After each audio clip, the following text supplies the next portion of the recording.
When someone mentions the country of Greece, the images that come to my mind are those of ancient ruins like the Acropolis, or the pillars of the Parthenon Temple, or pure whitewashed homes looking over idyllic blue bays of the Aegean Sea. I think of huge families and equally large meals, mostly because I love Greek food. And I'm filled with awe by the history of an ancient culture. When someone mentions Athens, my mind immediately goes to the Olympics. Today on the Canadian Expat, we go to Athens, Greece.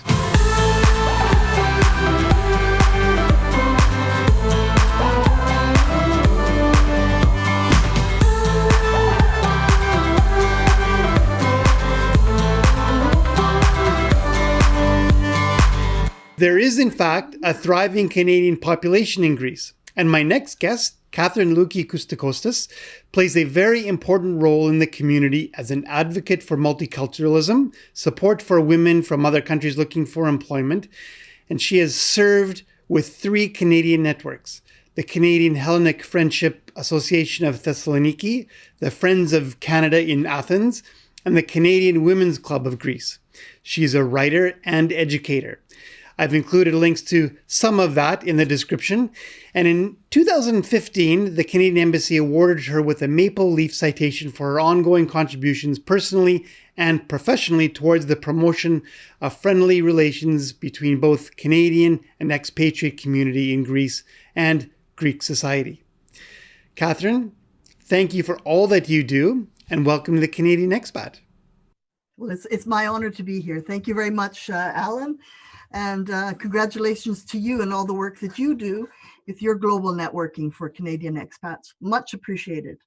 Before we begin, Alan, yes. I don't know, you said you love Greek food. I don't know if you have any Greek friends. But you know, when you come to a Greek household, you always get something to eat. Oh, fantastic. Something to eat. So I've made you, and of course, the Greek hospitality is famous. So back from Homer, we used to write about the hospitality. So I've made you a butterscotch pecan cake, and it's actually an integrated cake because years ago we didn't have butterscotch in Greece and no pecans in Greece. And also I didn't put any frosting on it because in Greece they don't generally use frosting, they use syrups. So it's an integrated cake. If you'd like a piece, there you go. Thank you so much. My home in Greece. Thank you. That's amazing. Thank you. I will have a little bit later. Thank you so much. Oh, thank you so much. Is yours butterscotch pecan as well? Actually, mine's cardboard. It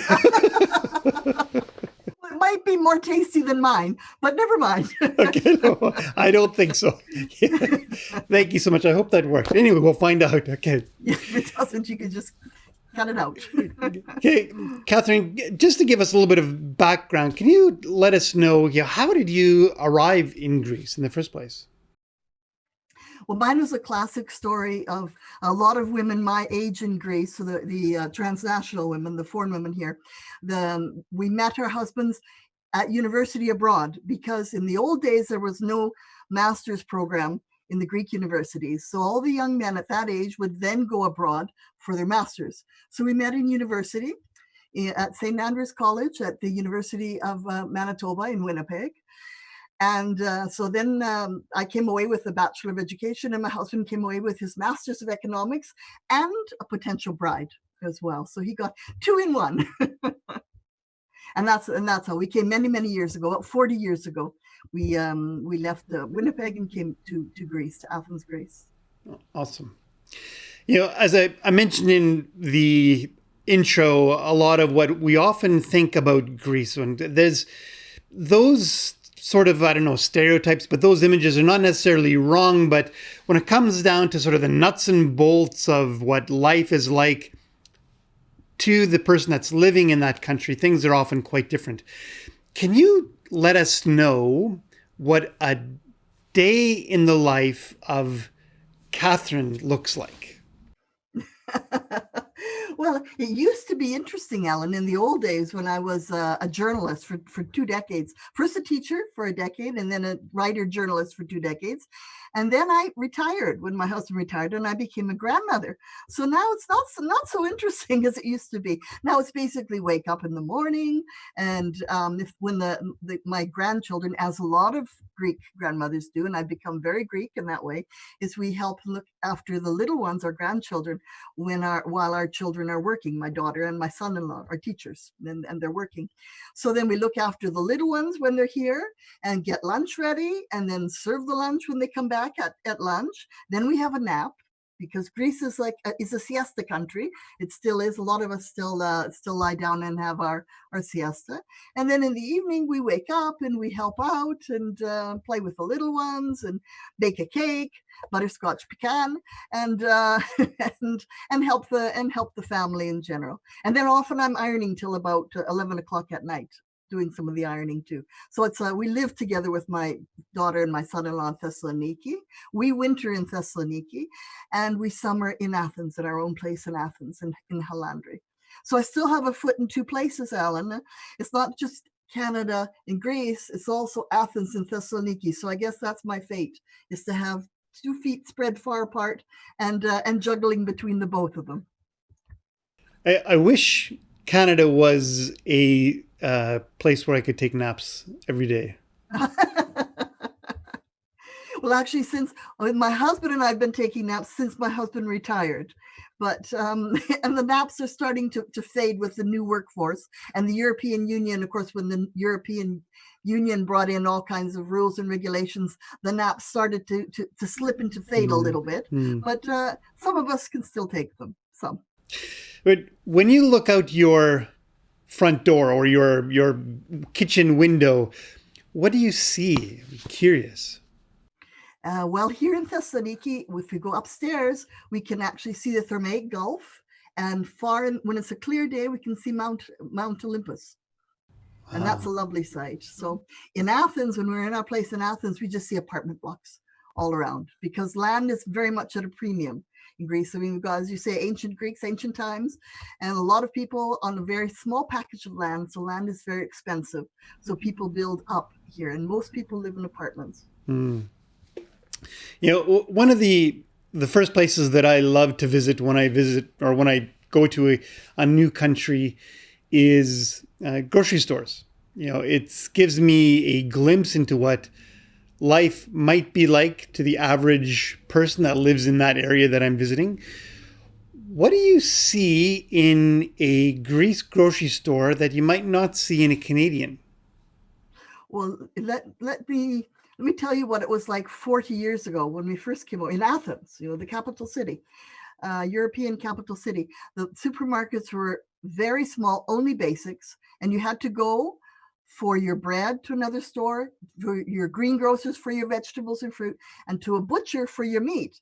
And in those days, the Greeks didn't believe it when I said in Canada we buy meat in little packages. You would go into the butchers and you would have the whole a pig there, let's say, hanging down, big pieces of the cow, and then you'd point to the pieces that you want, and they would cut it up for you. You can still do that now, but the supermarkets now, since the European Union, the supermarkets here basically are like the Canadian supermarkets.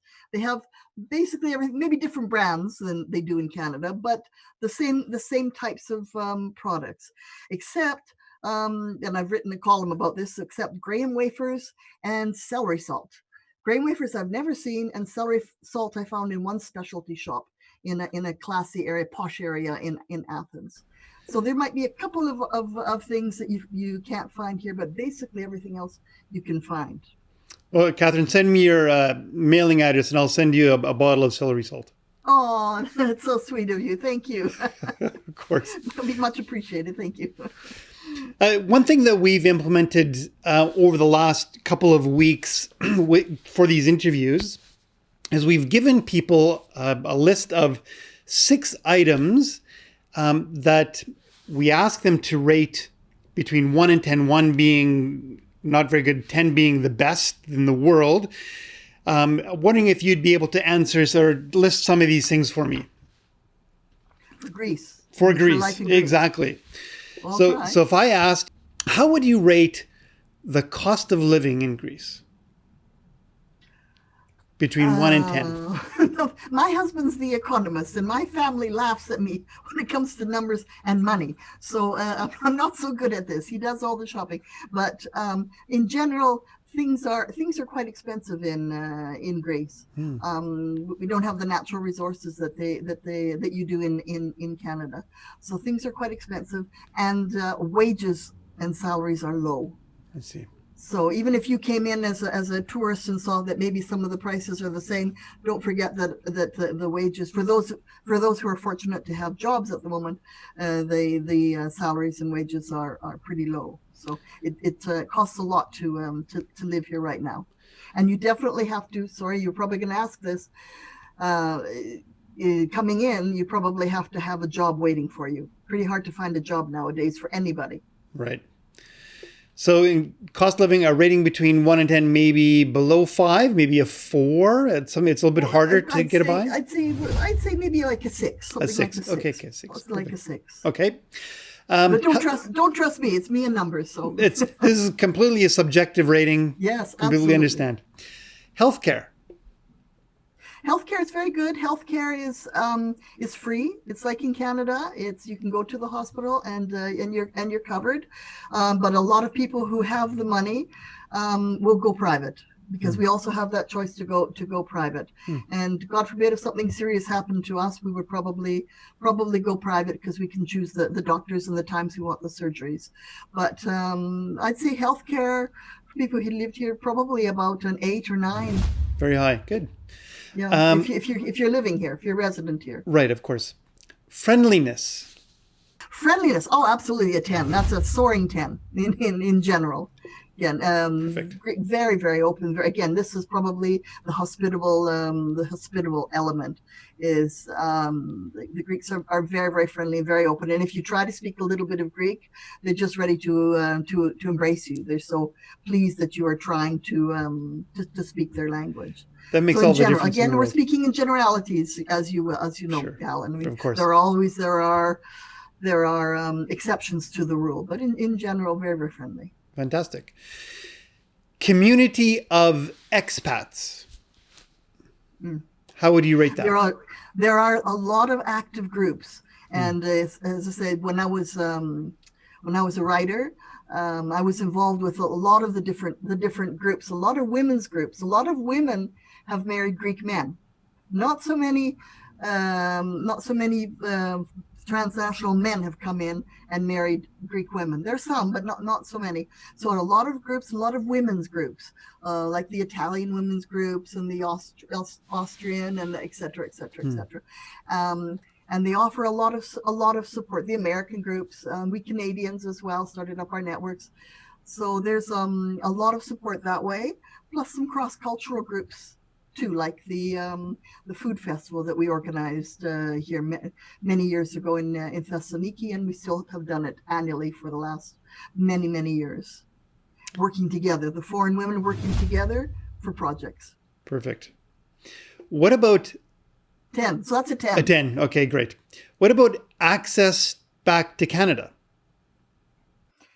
Well, if you have the money to go back, the access is good. Lots of airlines going back and forth. And obviously, right at the moment that you and I are talking, we're in the middle of the COVID-19 crisis and coming out of it, the first wave anyway.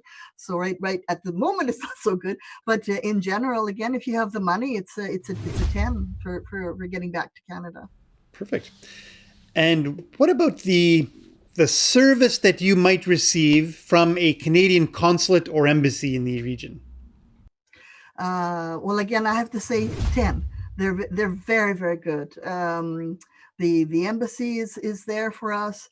In the organization that the groups that I've worked hand in hand with them in the two groups for Thessaloniki and Athens. They've been there for us. They come, they attend our events. They give us information. They send out information. I send it out to the people who are on my list, free of charge, of course, absolutely free of charge for the information going out. Again, Thessaloniki, the consul here, a wonderful, wonderful person. We have the food festival. Him and his wife come out, and they're making Canadian meatballs and serving them up with the rest of us at our Canadian table at the ethnic food festival.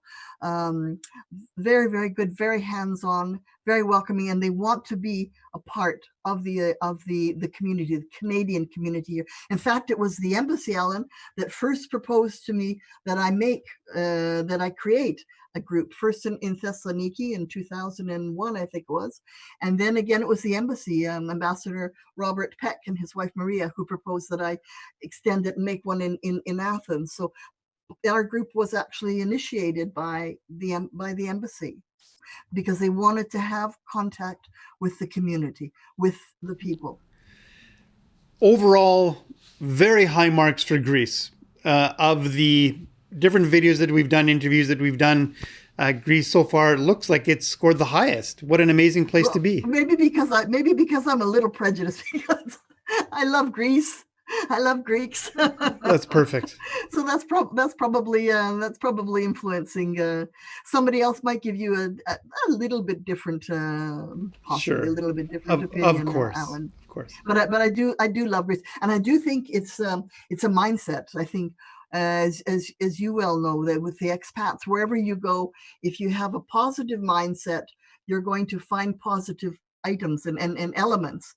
And if you come in with a negative aspect, you're going to surround yourself by negative people, and together you're going to kind of all find yourself going down into a hole. So I try to keep it positive, and I do think that's important. So you overlook the different, you overlook the difficult, and you move on to the positive and build on that.